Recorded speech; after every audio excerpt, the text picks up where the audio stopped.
And welcome everybody to the Daily Space Weather. We have suspended our coronal mass ejection warning and our solar flare warning. We see a significant downtick in solar activity here. Happy birthday to smAsho staff. Here's a track dedicated to her. It's called Molybdenum 99. And here is the sun in 211 angstroms.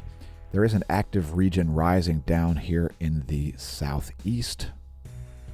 Sunspot 2882 has almost entirely degraded, and Sunspot 2880 has only one umbra. It's alpha class, so again, major downtick in solar activity. A very slow solar wind. We'll get to that momentarily also. Here's your colorized magnetogram. Basically only one major umbra. It's quite large. It's actually growing. And if we do see additional opposite polarity umbrae, we may have to reinstate our solar flare warning. So yeah, we've exhausted the solar flare warning. It's now suspended. The likelihood not all that high. And let's reduce the coronal mass ejection warning to a watch. 304 angstroms is great at showing filaments, and there are some filaments down here.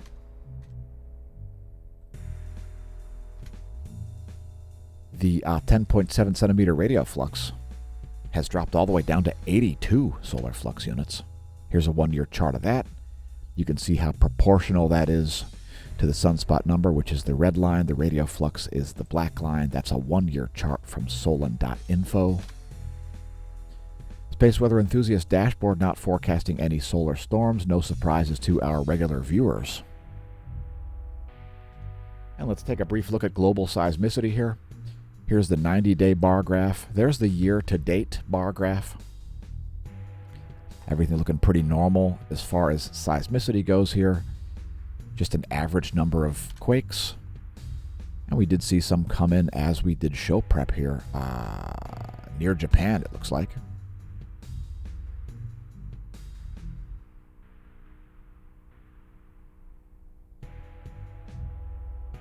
So no major quakes over the past 24 hours.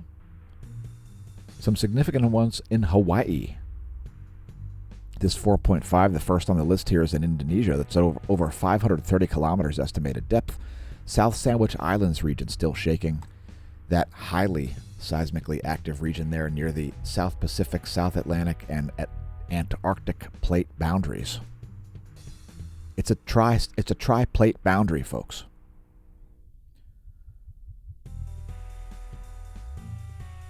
All right, and what else do we have here? Fiji saw a 4.5.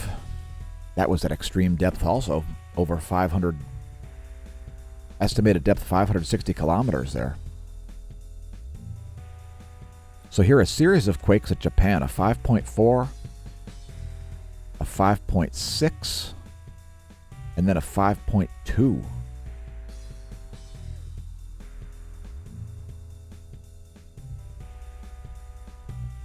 All in quite different locations here. The strongest one is the farthest north, it looks like.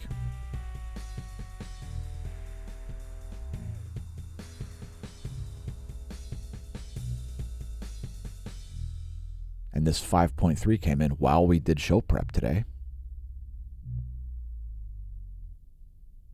Let's just zoom in on Hawaii real quick to check out the locations of these quakes.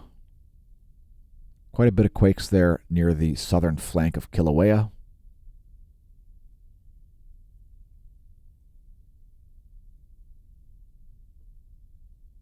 Anyway, there are the locations of those. And next we'll see what's going on with volcanism. Certainly La Palma continues to erupt in a rather spectacular fashion. We'll show you some footage of that in a minute. So yeah, La Palma, the Canary Islands volcano, property of Spain, out there in the eastern Atlantic Ocean.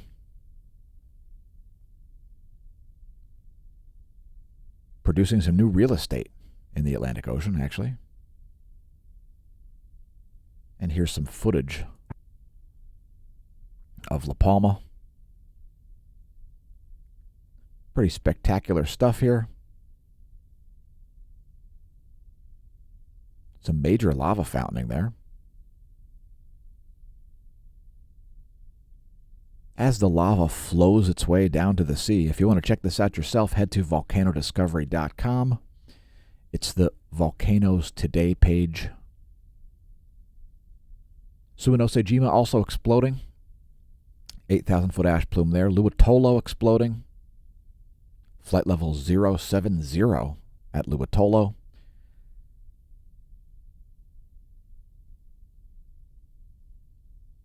Kilauea continues to erupt. And lava fountains erupting from the chain of vents stretching from the lake's center, the lava lake that is, the center to its southern margin. And as we just showed you, there has been some earthquake activity there, probably from magma chambers.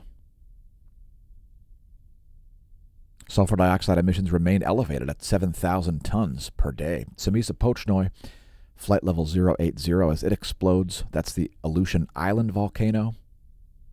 8,000-foot ash plume. Popocatépetl exploding. 19,000-foot ash plume over central Mexico. Fuego exploding. 16,000-foot ash plume as it fertilizes Guatemala. Nevado del Ruiz, no volcanic ash observed. Please don't assume it's not erupting. It could be unhealthful. Sangay exploding. Flight level 190. 19,000-foot ash plume over Ecuador from Sangay. 16,000-foot ash plume over Ecuador from Revenador as it explodes. Saab and Kaya were unable to detect whether or not it's erupting.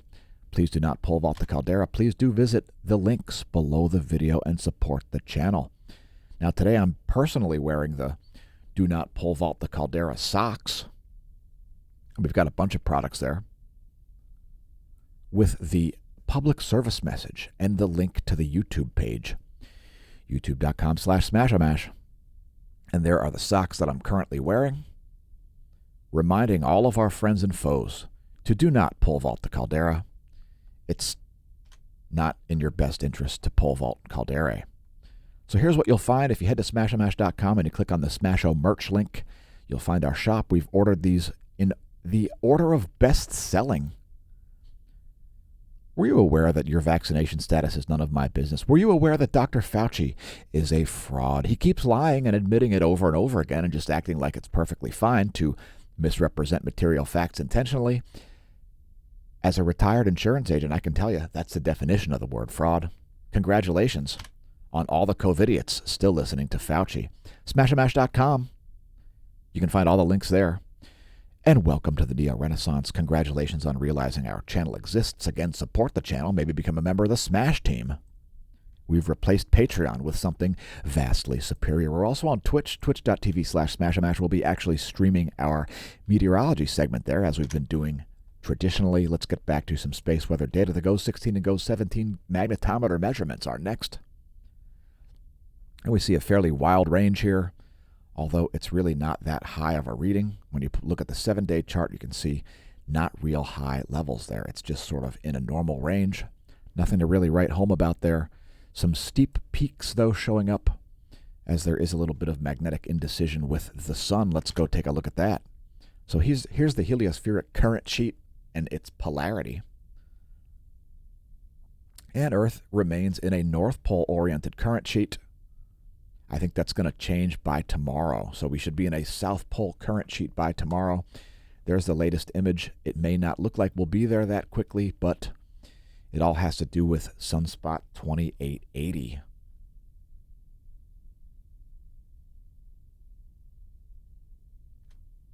Here's a line of sight ecliptic plane field plot. Basically the same data. It also shows you the solar magnetogram.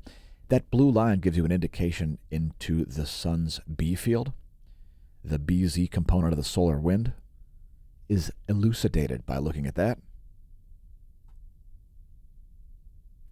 Just keep in mind that this is 1 hour and 20 minutes old from when we recorded the video, and the magnetic environment can change suddenly with no warning. Here's the line of sight coronal hole plot. You can see some North Pole-oriented coronal holes rotating in here. They're showing up in green, and they're looking a little bit more well-defined. And also some South Pole-oriented coronal holes trailing that.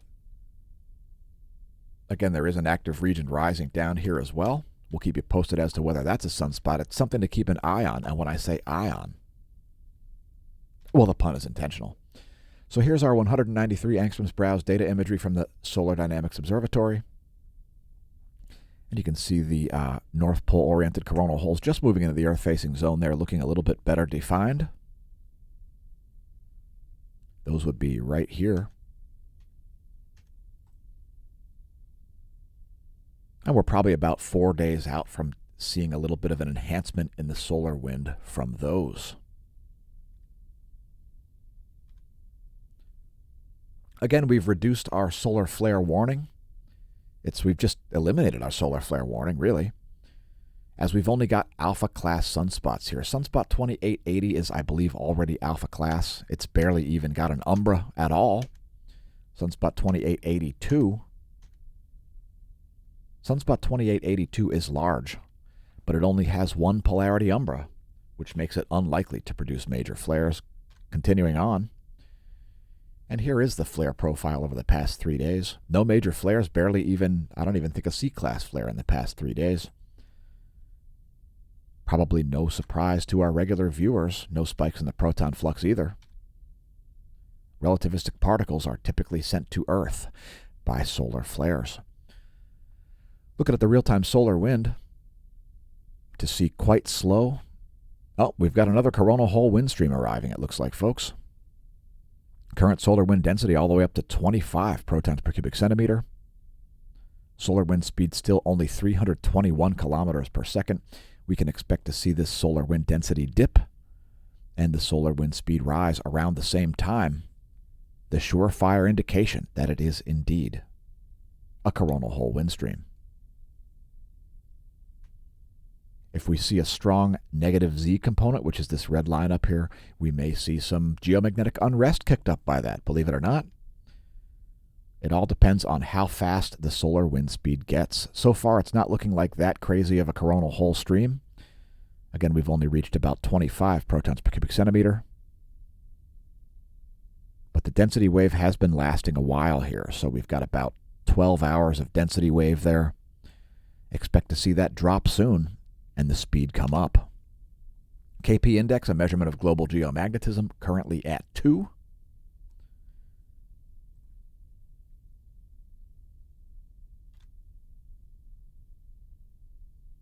And next we'll show this geospace magnetosphere movie. It's 4 hours of data interpolated by the space weather modeling framework to show you this.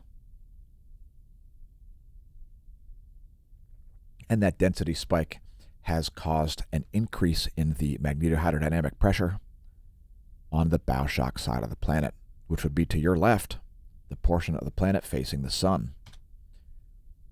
Ground magnetic perturbations are next. Geospace delta B. We show it daily.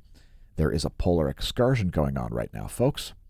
The south magnetic pole is someplace in the Southern Ocean, down here south of Australia.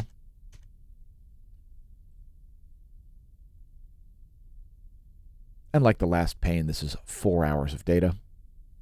Geospace delta B changes to Earth's B field. Some perturbations happening there over Canada.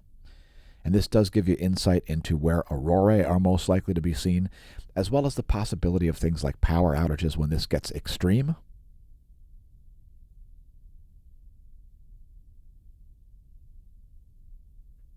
And I'm just letting it play through a second time here.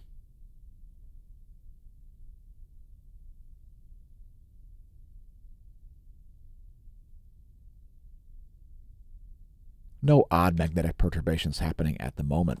Here's a location of things in the solar system. Mars looking very lonely over there, as all the planets are on our side of the sun. Happy new moon, by the way. Once again, happy birthday to Smash Staff. Let's advance this 1 week to see where things will be. And there's where things will be in a week. Shout out to all of our reverse werewolves who've been sleeping well and not consuming human flesh at night, being nice and generally good people. Congratulations on being a reverse werewolf. Yeah, the 3 nights around the new moon, folks, it's very scary and spooky. Reverse werewolves. If you weren't aware of them, maybe we'll make a video about reverse werewolves. Here is your star chart. I like to in the sky. Mine faces the south. I'm currently facing the south. The blue line is the galactic plane. The yellow line is the ecliptic plane. And we've got Betelgeuse way up high in the sky at the moment. Did you know Betelgeuse is the largest single object visible to the naked eye? Let's do a brief cosmology segment. What do you say? Have you seen our playlists? YouTube.com/smAsho/playlists has over 200 cosmology segments. And we'll start out with the astronomy picture of the day. This is M43, part of the Orion complex. This is located about 1,600 light years. And what you're seeing, all those red colors there, that's all hydrogen gas. So this is a quite complex area here. As you can see, all those filaments and so on. Just spectacular imagery there on the astronomy picture of the day. Let's zoom out. And there's the full image. And you can go check that out yourself if you like at apod.nasa.gov. Great astronomy picture of the day today.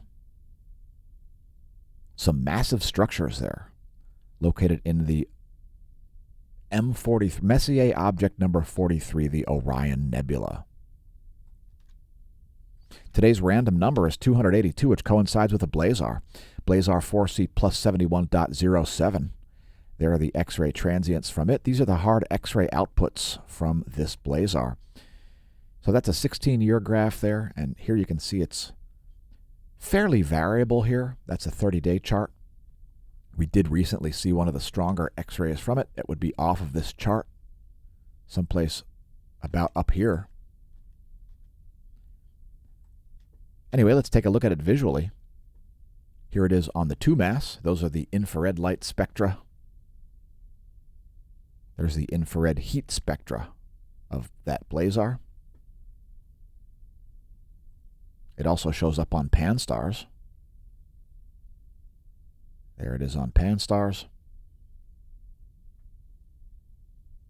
And also the DSS-2, I believe. Let's use the colored one. And the interesting thing about a Blazar, folks, is it's a galaxy where the galactic jet is oriented directly toward us, the observer, which basically obscures the galaxy and makes it look incredibly bright.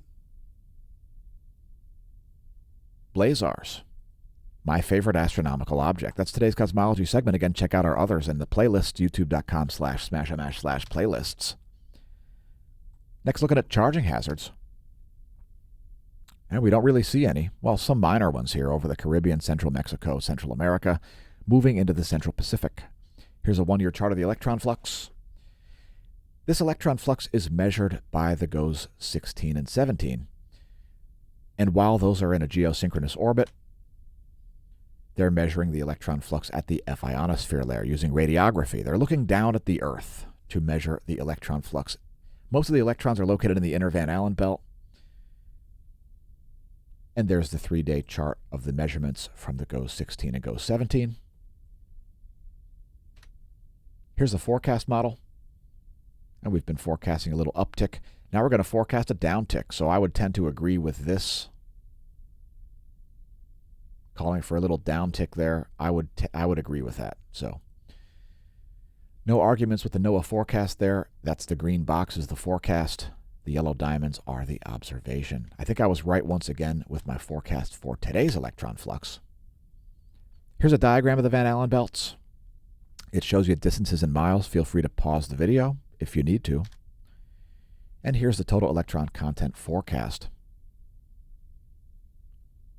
We'll see how organized things are. They're looking pretty normal here. Most of the electron density shows up around the equator at noon. Next, another diagram of the atmosphere. This is the ionospheric map sort of diagram. It shows you temperatures of the thermosphere at solar minimum and solar maximum. It shows you electromagnetic radiation penetration through the atmospheric layers and the chemical composition of the different layers of the ionosphere. We'll be looking at the F layer. And here it is. This is your ionogram of the F ionosphere layer. In many ways, the bridge between Earth and space, there are a lot of chemical reactions going on up there and a lot of free electrons. And this ionogram map is courtesy Australian Government Bureau of Meteorology. Let's bring up the latest image. That's 9 o'clock Universal Time. Here's the anomalygram, showing a departure in megahertz from the 30-day median. And we're seeing some low pressure, some low frequency and high frequency anomalies here, especially around South America, but also places like India. Low frequency anomalies north of the equator primarily. Some major ones over the central Atlantic Ocean, actually. Also the central Pacific Ocean, places like Hawaii seeing some low frequency anomalies.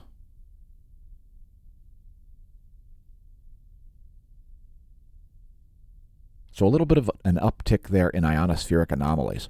Here's the latest image. That's, again, 9 o'clock Universal Time.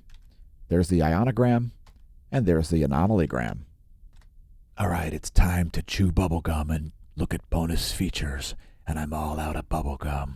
Our first bonus feature is the Lermonth Ground-Based Solar Observatory Hydrogen Alpha data. So there is that. Prominence coming up here. Again, there is an active region rising down here as well. It was not a sunspot when we did show prep. The fields were just coming into view.